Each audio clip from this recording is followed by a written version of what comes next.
गुलाम मीर जी, केशव महतो जी, राजेश ठाकुर जी, सुबोध कांत सहाय जी, हमारे कैंडिडेट्स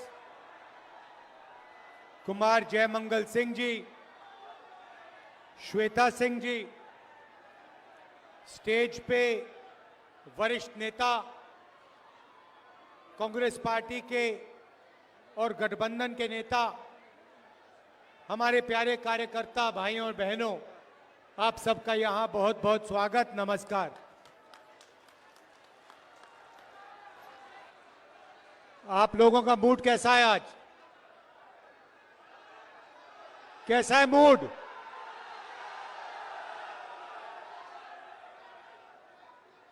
मैं आपसे दो तीन चीज आज कहने आया हूं। सबसे पहले, ये जो लड़ाई है, ये विचारधारा की लड़ाई है। एक तरफ कांग्रेस पार्टी, इंडिया गठबंधन, और दूसरी तरफ बीजेपी और आरएसएस। हम कहते हैं कि देश को संविधान के माध्यम से चलाना चाहिए। हम कहते हैं संविधान मजबूत करना चाहिए, और बीजेपी और आरएसएस संविधान को खत्म करना चाहते हैं, फाड़ के फेंकना चाहते हैं। ये संविधान अंबेडकर जी का संविधान है, फूले जी का संविधान है, बुद्ध भगवान, गांधी जी, इन सब की आवाज इस संविधान के अंदर है। अभी मैंने बिरसा मुंडा जी की फोटो पर फूल चढ़ाए, उनकी भी सोच इस संविधान के अंदर है। और बीजेपी कहती है कि इस संविधान को खत्म कर देना चाहिए, और प्रधानमंत्री कहते हैं कि राहुल गांधी लाल कलर का संविधान लिए घूम रहा है। देखिए, इसका कौन सा रंग है उससे हमारी परवाह नहीं है, इसके अंदर क्या लिखा है वो हम बचाना चाहते हैं। नरेंद्र मोदी जी कहते हैं संविधान खाली है। ये देखिए, संविधान खाली नहीं है, संविधान भरा हुआ है। संविधान आपकी आत्मा है, देश की आत्मा है। और हमारे प्रधानमंत्री इसके बारे में कहते हैं कि ये खोखला है, खाली है। ये संविधान क्यों लूटना चाहते हैं? क्योंकि जो आपका है, आपका जो धन है, ये लेना चाहते हैं, और अदानी जी जैसे लोगों को ये पकड़ाना चाहते हैं। भाइयों और बहनों, मुझे कहा जाता है कि यहां पर ओबीसी की आबादी है, तो भीड़ में आज पिछड़े वर्ग के लोग होंगे। मैं आपसे सवाल पूछना चाहता हूं, क्या आपको मालूम है हिंदुस्तान में कितने पिछड़े वर्ग के लोग हैं? कोई जानता है? यहां पे हिंदुस्तान की आबादी में पिछड़े वर्ग कितने हैं? कोई बता सकता है मुझे? अच्छा बताओ, दलित कितने हैं हिंदुस्तान में? कितने परसेंट है? कोई नहीं बता सकता। आदिवासी कितने हैं? कोई नहीं बता सकता। पिछड़े कितने हैं? कोई नहीं बता सकता। आपको अपनी ही आबादी नहीं मालूम। अगर आपको अपनी आबादी नहीं मालूम, तो फिर आपकी भागीदारी क्या होनी चाहिए, आपको कैसे मालूम होगी? मैं आज आपको बताना चाहता हूं कि हिंदुस्तान में 15% दलित आबादी है, 8% आदिवासी आबादी है, और 50% पिछड़ा वर्ग की आबादी है। तो अगला सवाल उठता है, अगर देश में 50% पिछड़ा वर्ग है, 8% आदिवासी वर्ग है, और 15% दलित वर्ग है, उसमें 15% माइनॉरिटी और जोड़ दो, तो फिर इनकी भागीदारी कितनी है, दलितों की कितनी भागीदारी है, आदिवासियों की कितनी है, और सबसे जरूरी सवाल, पिछड़े वर्ग की इस देश में कितनी भागीदारी है। भाई और बहनों, आप मीडिया देखते हो, हर रोज शाम को टीवी पे डिस्कशन होता है, एंकर्स के चेहरे आप देखते हो, पत्रकारों के शब्द आप सुनते हो, पढ़ते हो। मैं आपसे सवाल पूछता हूं, मीडिया में ओबीसी वर्ग के कितने लोग हैं, कितने हैं? आदिवासी, दलित मीडिया में आपको कितने दिखाई देते हैं? एक नहीं दिखेगा, क्योंकि मीडिया में ना दलित है, ना आदिवासी है, ना पिछड़े वर्ग का कोई है। वही हालत हिंदुस्तान की सबसे बड़ी कंपनियों में है। प्राइवेट अस्पतालों के मालिक की लिस्ट निकालो, वहां आपको पिछड़ा वर्ग का कोई नहीं मिलेगा, दलित नहीं मिलेगा, आदिवासी नहीं मिलेगा। बड़े बड़े universities, colleges, private colleges, private universities की लिस्ट निकालो, मालिकों की लिस्ट निकालो, आपको कोई पिछड़े वर्ग का नहीं मिलेगा, कोई दलित नहीं मिलेगा, कोई आदिवासी नहीं मिलेगा। सरकार में, दिल्ली की सरकार को 90 लोग चलाते हैं, आईएएस अफसर हैं। मैंने पता लगाया, ये 90 लोग बजट बांटते हैं। जो आपके जेब में से जीएसटी का पैसा लिया जाता है, हर साल हिंदुस्तान की सरकार बजट बनाती है, उस पैसे को बांटती है। मैंने पता लगाया, 90 लोग निर्णय लेते हैं पैसा कहां जाएगा, झारखंड कितना आएगा, सड़क बनाने में कितना जाएगा, शिक्षा में, स्वास्थ्य में, डिफेंस में कितना जाएगा। भाई और बहनों, आप हैरान हो जाओगे, 90 अफसरों में से एक अफसर आदिवासी था, 3 अफसर दलित थे, 3 अफसर पिछड़े वर्ग के थे। और अगर हिंदुस्तान की सरकार बजट में 100 रुपए खर्च करती है, तो आदिवासी वर्ग के अफसर 100 रुपए में से 10 पैसे खर्च करते हैं।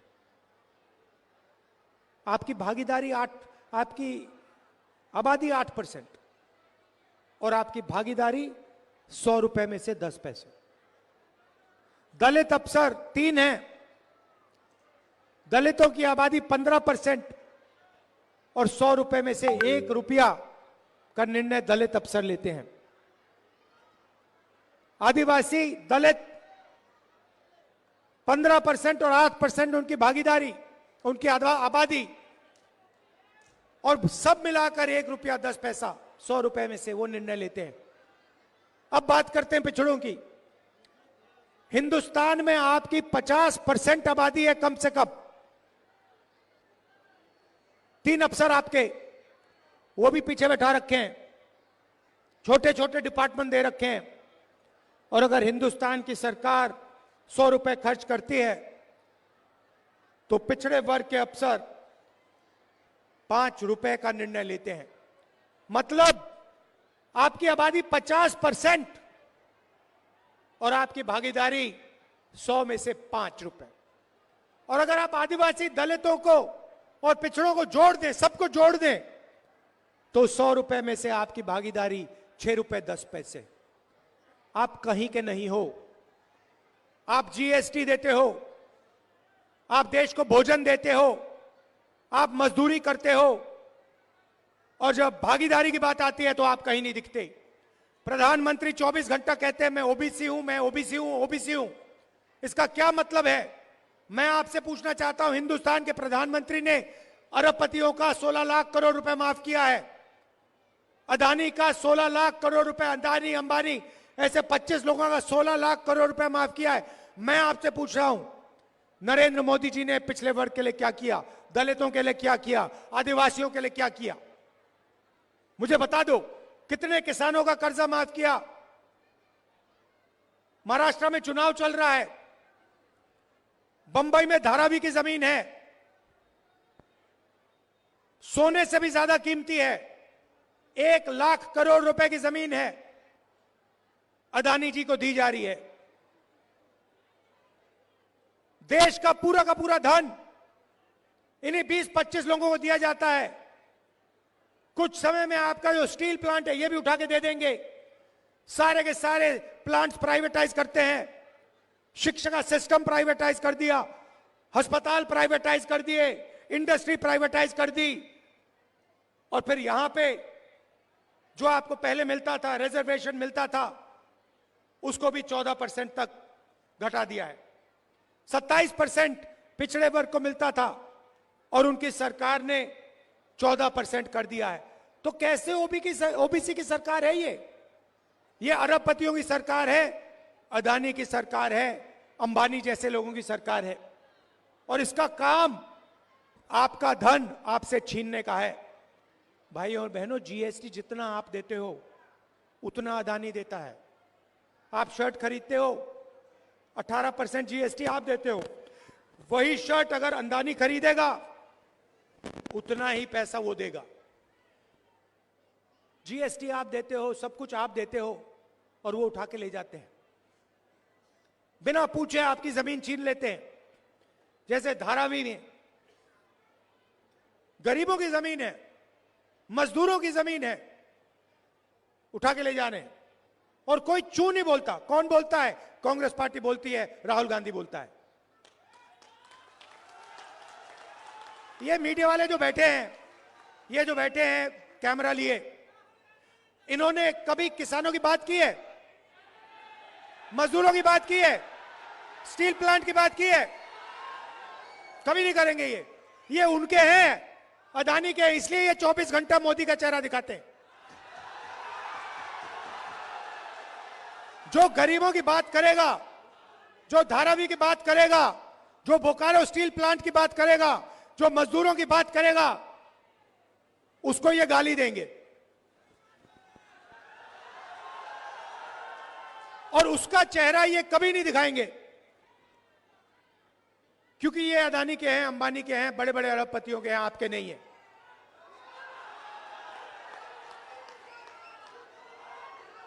अभी देखिए, अभी मैं आपको दिखाता हूं, बताता हूं, उदाहरण देता हूं।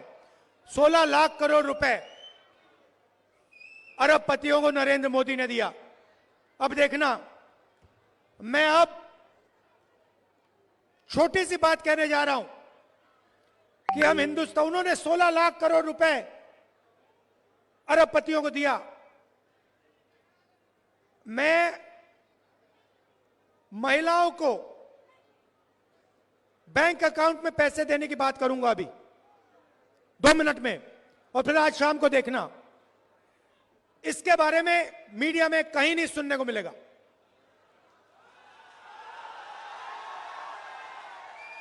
और अगर मिलेगा तो कहेंगे देखो राहुल गांधी गरीबों की आदत बिगाड़ रहा है। वहां जाता पैसा, अदानी को जाता है तो आदत नहीं बिगड़ती, मगर किसान के बैंक अकाउंट में जाता है, महिला के बैंक अकाउंट में जाता है, बेरोजगार युवा के बैंक अकाउंट में जाता है तो आदत बिगड़ जाती है। मुझे कोई फर्क नहीं पड़ता, मैं बता रहा हूं। और अभी शुरू किया मैंने काम, अभी छोटा काम किया है। मैं बता रहा हूं, जितना पैसा नरेंद्र मोदी ने अरबपतियों को दिया ना, उतना ही पैसा मैं आपके बैंक अकाउंट में डालने वाला हूं। इस बार दिल्ली की सरकार नहीं आई, दिल्ली की सरकार नहीं आई, नहीं तो पता लग जाता आपको क्या है, कैसे सरकार चलाई जाती है। तो सबसे पहले मैंने आपको पिछड़े वर्ग की बात की, दलितों की बात की, आदिवासियों की बात की। सबसे पहले मैं बताना चाहता हूं, हम यहां पे जाति जनगणना करने जा रहे हैं।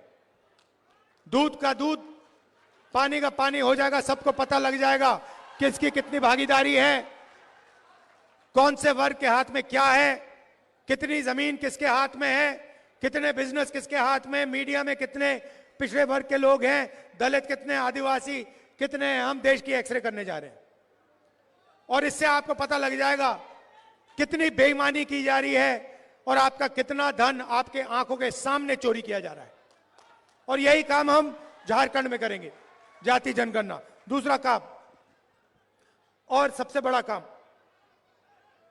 मैया समान, नाम सुना है? झारखंड की महिलाएं, आप सुनिए, जैसे उठकर हर रोज अदानी अपना बैंक अकाउंट चेक करता है ना, वैसे ही हर महीने जब झारखंड की महिलाएं सुबह सुबह अपना बैंक अकाउंट चेक करेंगी, उसमें हर महीने झारखंड की सरकार ने हर महिला के लिए 2,500 रुपए डाल दिया होगा।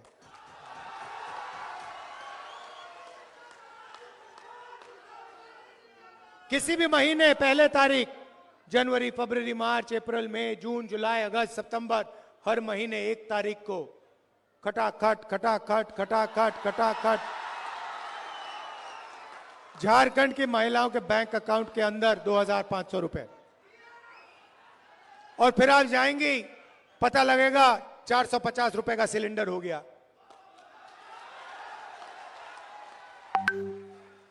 एसटी रिजर्वेशन 26% है, उसको हम 28% कर देंगे।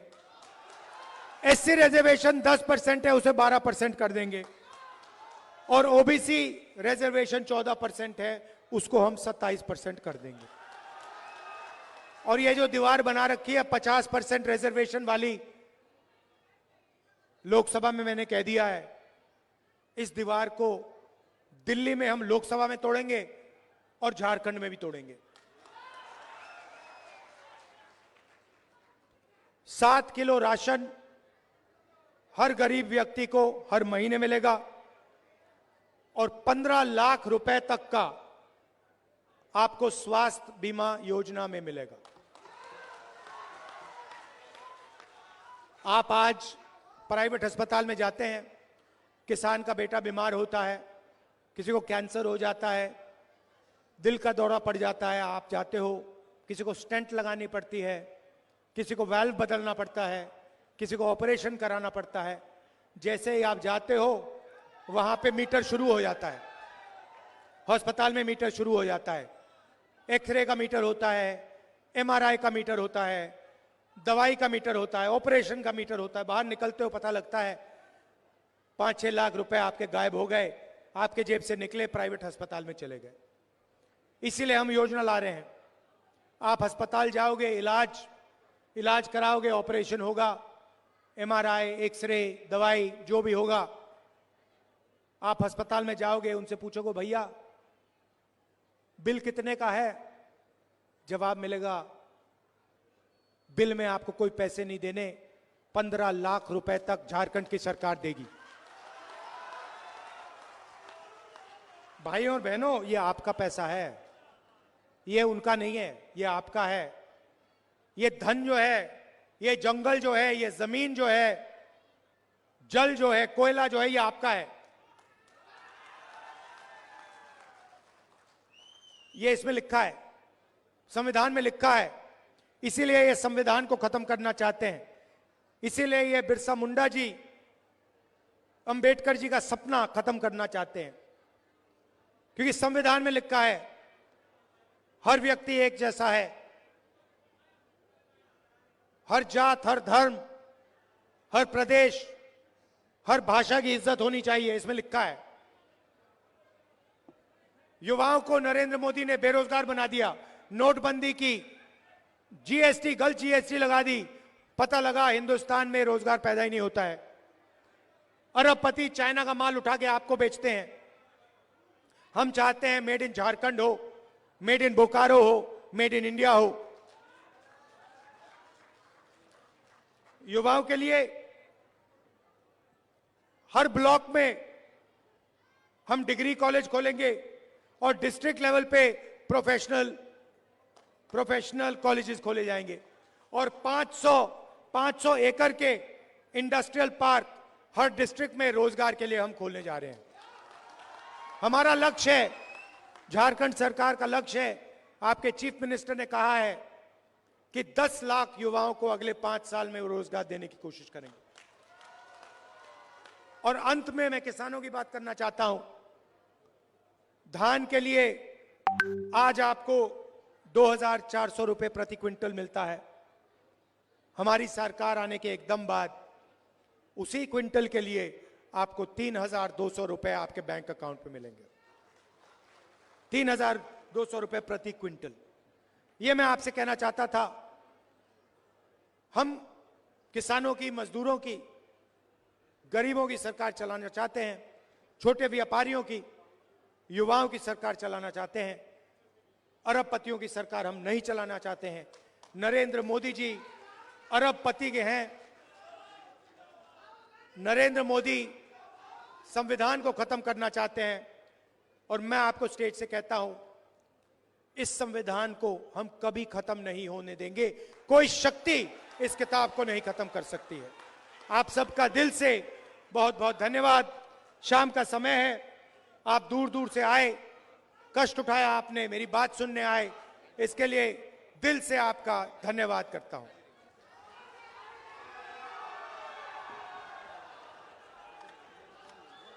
सिर्फ कैंडिडेट को जाने दो।